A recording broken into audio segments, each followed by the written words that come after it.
So dear students, ఇది తెలంగాణలో ఇంటర్మీడియట్కి సంబంధించినటువంటి మ్యాథ్స్ 1A ఆన్సర్స్కి ఈ వీడియో మొత్తం చూసి మీకు ఎన్ని మార్కులు వస్తాయో చెక్ చేసుకోండి. అట్ ద సేమ్ టైం మీకు ఏమైనా మిస్టేక్స్ ఉన్నాయా, క్వశ్చన్ పేపర్లో యాడ్ మార్క్స్ ఏమైనా ఉంటాయా, ఈ అంశాలు ప్రతిదీ కూడా మనం ఇప్పుడు డిస్కస్ చేద్దాం. వీడియోకి వెళ్ళే ముందు నా రిక్వెస్ట్ ఏంటంటే, ఇంకెవరైనా సరే మన ఛానల్ సబ్స్క్రైబ్ చేసుకోవచ్చు, ఇప్పుడే చేసుకొని పక్కన ఉన్న బెల్ సింబల్ ఆన్ చేసుకోండి. ఇక్కడ మీరు ఫస్ట్ క్వశ్చన్ చూస్తే, సో ఏ ఇచ్చారు, F maps to A to B అన్నారు, సబ్జెక్ట్స్ అయినప్పుడు ఫైండ్ బి అన్నారు. బి అనేది సెట్ ఆఫ్ 1,3,7 అవుతుంది. ఫైండ్ ద డొమైన్ అన్నారు ఈ ఫంక్షన్కి. ఆర్ మైనస్ సెట్ ఆఫ్ -1 1 -3 అవుతుంది. ఇక్కడ ఏబి మ్యాట్రిక్స్ ఇచ్చి ఎక్స్ ఇచ్చి ఏ ప్లస్ బి కూడా ఎక్స్ అయినప్పుడు x1 x2 x3 x4 కనుక్కోమన్నారు. అంటే 1 4 7 అండ్ -3 అవుతుంది. అలాగే ఏ I0 0 I ఇచ్చి ఏ స్క్వేర్ కనుక్కోమన్నారు. దీన్ని మల్టిప్లికేషన్ చేస్తే -1 0 0 -1 వస్తుంది. అంటే -i అని రాస్తే మీకు 2 మార్క్స్ ఇస్తుంది. ఇక్కడ ఫైండ్ ద యూనిట్ వెక్టర్ అన్నాడు. అంటే A plus B by mod of A plus B formula పెట్టుకుంటే మీకు 4i + 3j + 3k బై √34 అవుతుంది. అలాగే ఫిఫ్త్ క్వశ్చన్ చూస్తే ఫైండ్ ద వెక్టర్ ఈక్వేషన్ అన్నారు. అంటే r bar equal to a bar plus t b bar formula పెట్టుకుంటే r bar equal to a + 4t × i + 3 - 2t × j + 1 + 3t × k వస్తుంది. Next perpendicular అయినప్పుడు 2 vectors అప్పుడు ఏమన్నారంటే a1a2 + b1b2 + c1c2 ఫార్ములాలో పెట్టుకుంటే a - 2 λ equal to a - 2 λ - 2 equal 0 కాబట్టి అక్కడ λ equal 3 అవుతుంది. So దీన్ని మొత్తానికి కాసుల్లోకి మీరు కానీ సైన్లోకి కానీ కన్వర్ట్ చేసుకుంటే ఆన్సర్ వస్తుంది.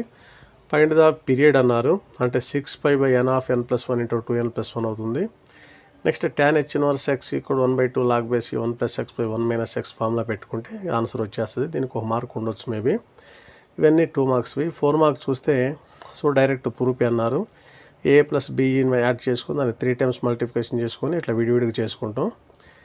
నెక్స్ట్ దీనికి ఇలాంటి డయాగ్రామ్ ఒకటి వేసుకోవాల్సి వస్తుంది. బట్ డయాగ్రామ్కి 1 మార్క్ ఏమి ఉండదు. ఇది ఎగ్జాంపుల్ క్వశ్చను, ఎగ్జాంపుల్ 8.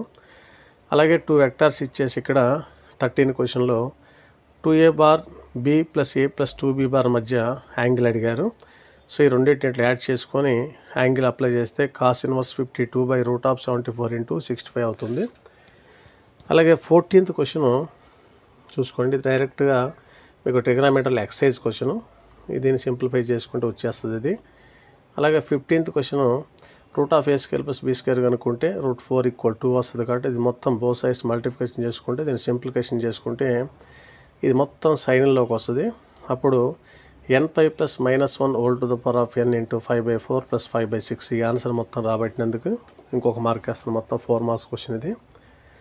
అలాగే ఇన్వర్స్ ట్రిగనామెట్రిక్ క్వశ్చన్స్లో నుంచి దీన్ని cos 3/5 = α, cos 12/13 = బీటా అని తీసుకుని దీన్ని క్యాలిక్యులేషన్ చేస్తే 63/65 వస్తుంది.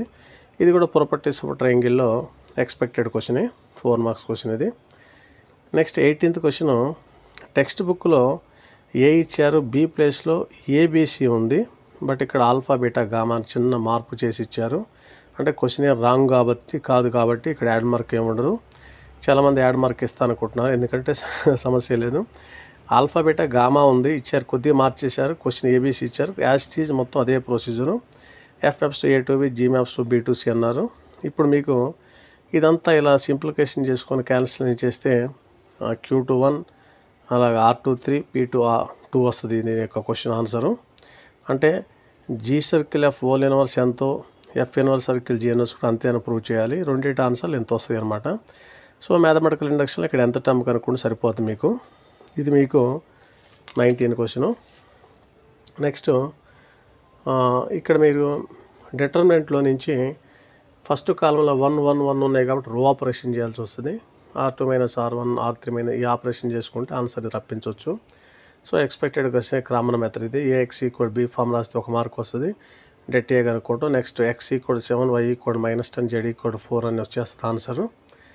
అలాగే B × C కనుక్కుంటాం, వచ్చిందని క్రాస్ ప్రొడక్ట్ చేస్తాం. A × B కనుక్కుంటాం, వచ్చిందని క్రాస్ C చేస్తాం. చాలా ఈజీ క్వశ్చన్ ఇది. ఇక్కడ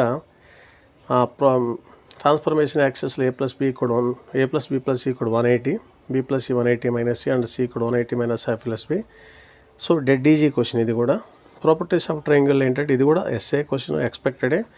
బట్ చాలామంది ఏబీసీ ఇచ్చినప్పుడు R1 R2 R3 లేకపోతే R1 R2 R3 ఏబీసీ అనుకున్నారు. ఇది కూడా easy question and expected question. ఇలా డయాగ్రామ్ వేసుకొని కనుక్కోవచ్చు. సో ఇది నా వీడియో ఫ్రెండ్.